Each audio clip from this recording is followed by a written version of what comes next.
the exchange model efficiency and ecosystem development, which brings benefit to masses of the price discovery, price risk management, and local price discovery at a grassroots level.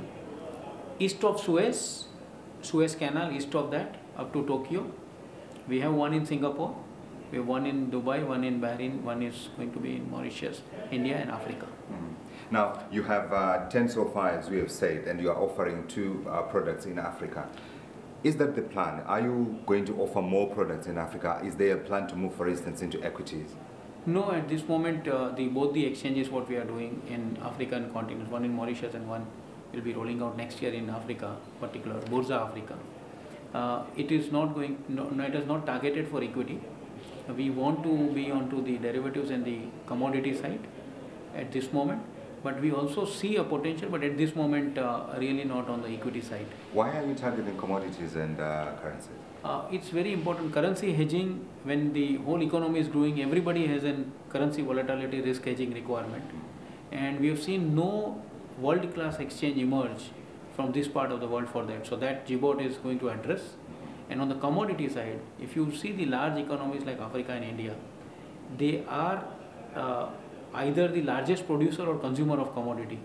Like India consumes the gold, but Africa produces the gold, the largest, and the minerals and all things. Right. They require local price discovery, and that is a large focus. It has got a huge growth area.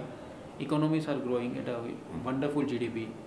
I think as much potential equity has, I think 10 times more commodity and currency. Yeah. Now you have 10 exchanges. Isn't there a danger here of proliferation?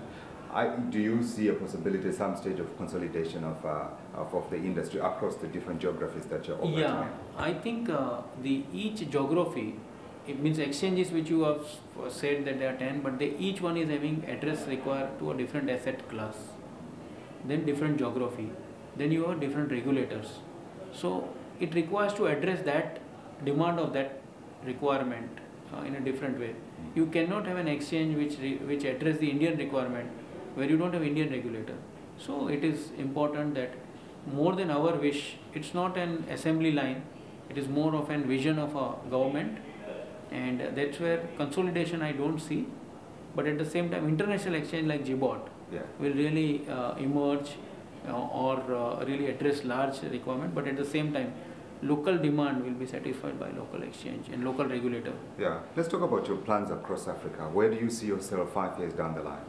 Okay, we see very seriously on the African side of the geography, bringing huge efficiency on the spot market side and warehousing side, very huge. Linkages to major African countries which wants to develop their commodity and derivative markets.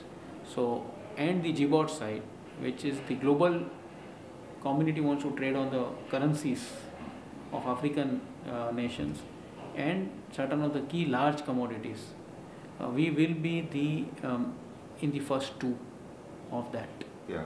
How difficult has it been for you to convince African governments to support the venture that you're embarking on? I think it took a while, but at the same time when they see the benefit, because we produced so many case studies from the large economies like India, where we have seen the smaller people are actually benefiting in such a huge way. I give the example of potato farmers.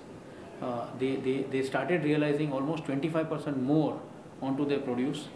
Huge qualitative drive happens. Laboratory got set up, and people have started accessing bank credit, which was not there at all. I think organized credit was flown to farmers for the first time at a very low interest rate. So I think yes, it took time, but we believe that this time needs to be invested. We believe that monopoly will come and resist.